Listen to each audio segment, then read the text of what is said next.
और इस वक्त देखिए हम आपको सुना रहे थे कि किस तरीके से पीड़िता की मां अपना दर्द बयां कर रही थी, लेकिन थोड़ी देर में इन सब के बीच आपको यह भी बता दें कि राहुल गांधी भी हाथरस के लिए निकलेंगे और हाथरस जाने के लिए वो डीएनडी का रास्ता अख्तियार करेंगे और डीएनडी पर भारी पुलिस बल इस वक्त तैनात किया गया है। सुरक्षा बलों की भारी तैनाती हो गई है और कांग्रेस सांसदों के साथ राहुल गांधी इस वक्त वहां से गुजरने वाले हैं। और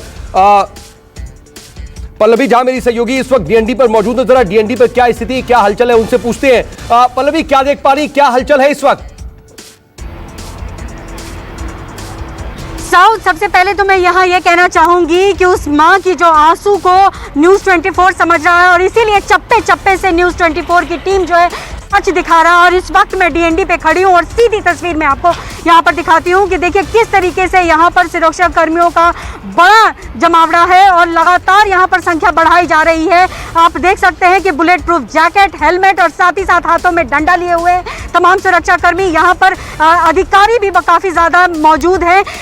अग्निशमन यहाँ पर सेवा भी लाई गई है। जिस तरीके से ये खबर है कि राहुल गांधी 2 बजे के आसपास यहाँ पर पहुँचेंगे, कार्यकर्ता पहुँचेंगे कांग्रेस के, दिल्ली प्रदेश कांग्रेस के, साथ ही साथ महिला कांग्रेस के, तो तब काफ़ी संख्या यहाँ पर पहुँचने वाली है और इसी की तैयारी यहाँ पर आप देख रहे हैं कि काफ़ी संख्या में पुलिस है। और कहीं ना कहीं ये आशंका ज़रूर है कि जिस तरीके से हाथों में डंडा लिया है तमाम अधिकारी और सुरक्षा कर्मियों ने, आज लाठीचार्ज हो सकता है। तो जिस तरीके से आप देख रहे हैं तस्वीरों को, लगातार यहाँ पर अब जो कार्यकर्ता है वो धीरे धीरे पहुँचने भी शुरू हो गए। हालांकि अभी तो यहाँ से पल्लवी, मेरा सीधा सवाल है कि क्या तस्वीर बदली है?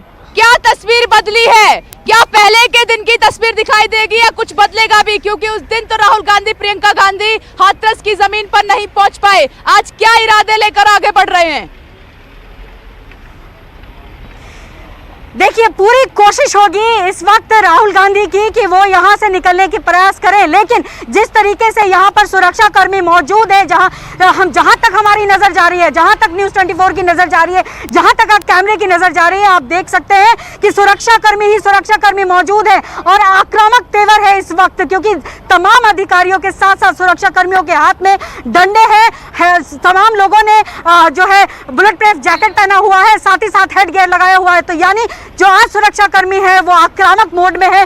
जितने भी यहाँ पर कार्यकर्ता हैं उनको काफी दूर रखा गया है और यही तैयारी है कि अगर यहाँ पर काफी संख्या में लोग आते हैं, राहुल गांधी आते हैं, तो ये डीएनडी क्रॉस करने नहीं दिया जाएगा। हालांकि तमाम कार्यकर्ताओं और साथ ही साथ राहुल गांधी का यह प्रयास होगा कि यहाँ से वो हाथरस के लिए निकले, लेकिन यहाँ दिलचस्प होने वाला है क्योंकि जिस तरीके से तैयारी दिख रही है, पुलिस कोशिश पूरी करेगी कि यहाँ से राहुल गांधी को निकलने नहीं दिया जाए। लेकिन हम लगातार तस्वीर दिखाते रहेंगे क्योंकि जिस तरीके से विपनेश आप बात कर रही थी उसकी माँ से, उसके आंसू निकल रहे थे, ये झकझोर देने वाला है। ठीक है पल्लवी, मैं लौटूंगी आपके पास, अपनी नजर बनाए रखिएगा। थोड़ी देर में राहुल गांधी, प्रियंका गांधी डीएनडी पहुंच रहे हैं, लेकिन पुलिस ने अपनी पूरी व्यवस्था कर ली है, पहले से ज्यादा वहां पर कड़ी व्यवस्था है। सुनिए पीड़िता के भाई की तरफ से क्या कुछ कहा गया है, सुनिए क्या कह रहा है भाई।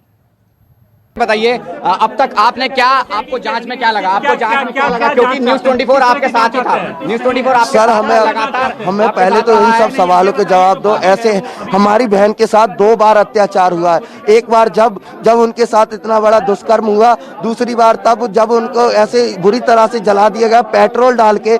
मुझे पता है सब कुछ, मुझे बाद में पता चला कि वो पेट्रोल की ही कट्टी थी जिसमें वो पेट्रोल भरा हुआ था, ऊपर से ऐसे जला दिए जल्लादों की तरह। इन्होंने जरा भी शर्म नहीं है। मैं तो बोलता हूँ अगर वो हमारी बहन नहीं है, मैं साफ साफ यही बोलूंगा, वो हमारी बहन नहीं है। देखो, आप मेरे को ये बताओ, अभी आपने नार्को टेस्ट की बात हो रही है और सबसे पहले चिता की बात हुई है। चिता में क्या कहा गया कि आपको ये नहीं पता आपकी बहन थी कौन थी? आपने उसकी डिमांड रखी है, अभी क्या बोला है आपने? हमें नहीं पता वो कौन थे, कैसी, किसकी डेड बॉडी जला दी इन्होंने। हमें क्या, हम कैसे यकीन कर ले? जब हमने रिपोर्ट के बारे में कुछ बोला, पोस्टमार्टम रिपोर्ट उन्होंने साफ साफ बोल दिया कि इसमें रेप की पुष्टि नहीं हुई है, ऐसा सब कुछ बोल रहे हैं। और जब मम्मी खुद बोल रही है उन्हें बिना कपड़ों के मिली है वो। और मैं तो ये पूछ रहा हूँ, जब उन्हें इतनी बुरी तरह से मारा घसीटा गया तो सिर्फ जान से खत्म करने के लिए उन लड़कों ने ऐसा किया?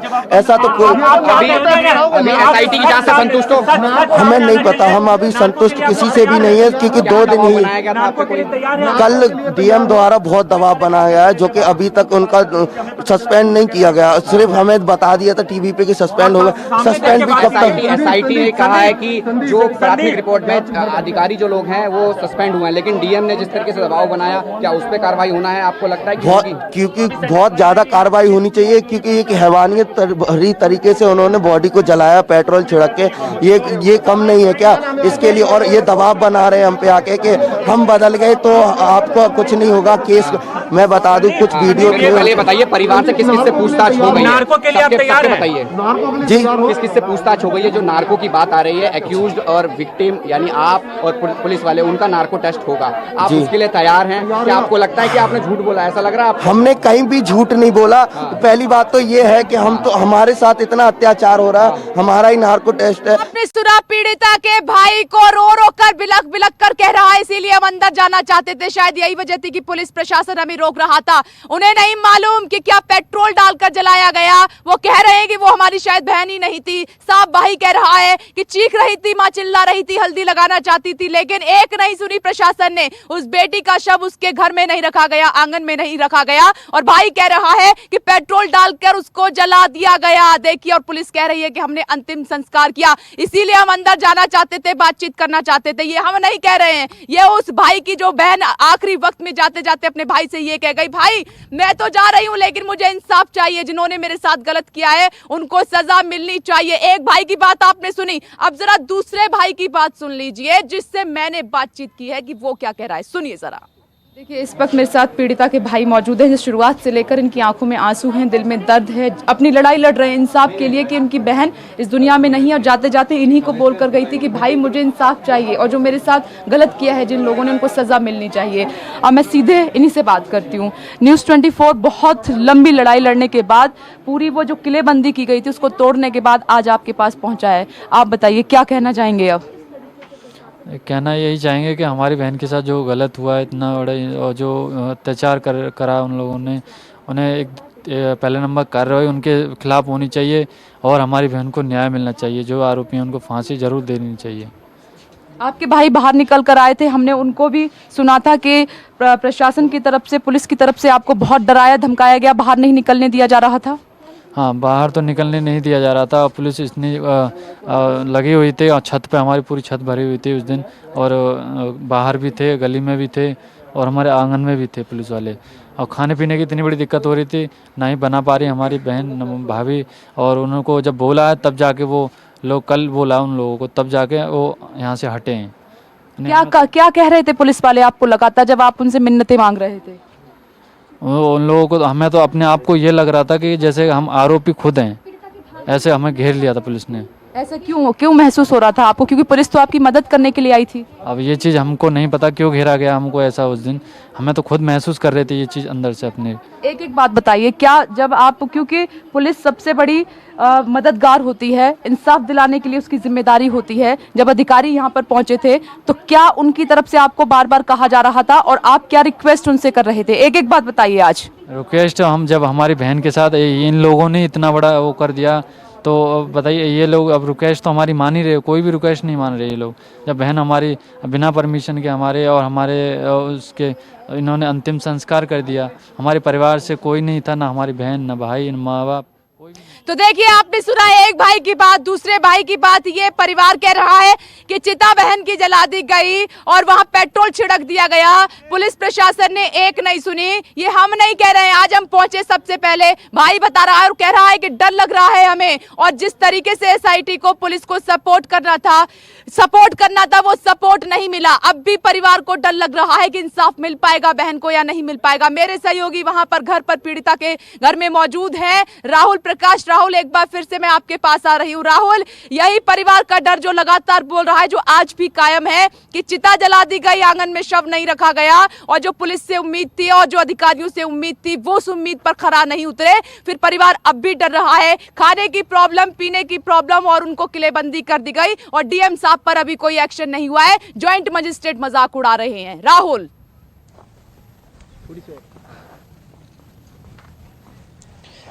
देखिए, मजाक तो पहले दिन से ही उड़ाया जा रहा है। कुछ बदला नहीं था, लेकिन आज हमें जाने दिया तो चीजें पता चली कि किस तरीके की जांच हुई है।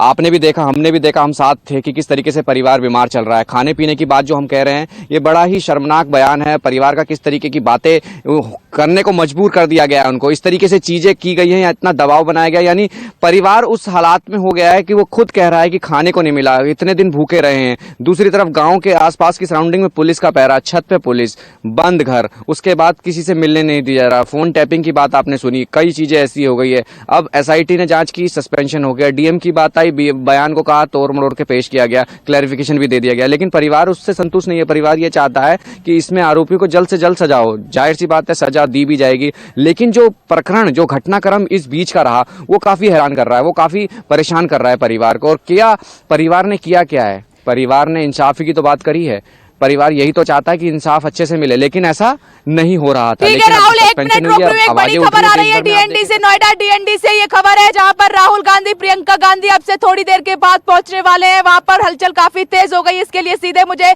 पल्लवी के पास जाना होगा। पल्लवी इस खबर को ट्रैक कर रही है। पल्लवी, ओवर टू यू, बताइए कितनी देर में राहुल गांधी वहां पर पहुंच रहे हैं, जिनको हाथरस आना है आज एक बार फिर से?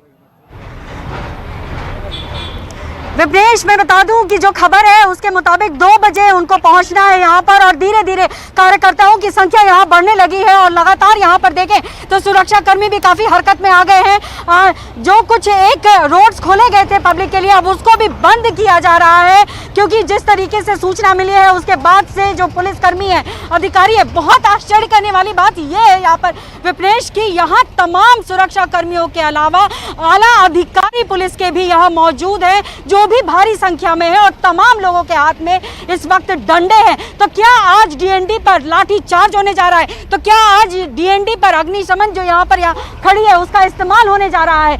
यानी यहाँ पर काफी संख्या में भीड़ होने वाली है, और इसी को रोकने के लिए यहाँ पर उत्तर प्रदेश की तमाम फोर्स को उतार दिया गया है, ताकि यहाँ से राहुल गांधी, प्रियंका गांधी निकल ना सके। 2 बजे का वक्त है, लेकिन इस वक्त अभी पहुंचे नहीं है, लेकिन कभी भी पहुंच सकते हैं। लेकिन जिस तरीके से तस्वीर हम लगातार दिखा रहे हैं कि यहाँ पर कार्यकर्ता पहुंच रहे हैं, आप कह रही हैं 2 बजे तमाम कार्यकर्ता यहाँ पर पहुंचेंगे, बहुत जल्द राहुल गांधी डीएनडी पहुंचने वाले हैं, मात्र 12 से 13 मिनट में, क्योंकि अभी 1:43 हो चुके हैं। अब से राहुल गांधी वहां पर पहुंचेंगे। लेकिन आप कह रही हैं कि प्रशासन ने कड़ी व्यवस्था कर ली है, यानी कि आज भी बवाल होने वाला है, उस पर हम आपको लिए चलेंगे। राहुल गांधी आएंगे, वो तस्वीर भी दिखाएंगे। लेकिन कांग्रेस के नेता राजीव शुक्ला ने न्यूज़ 24 से बातचीत की है, सुनिए उनका क्या कुछ कहना है।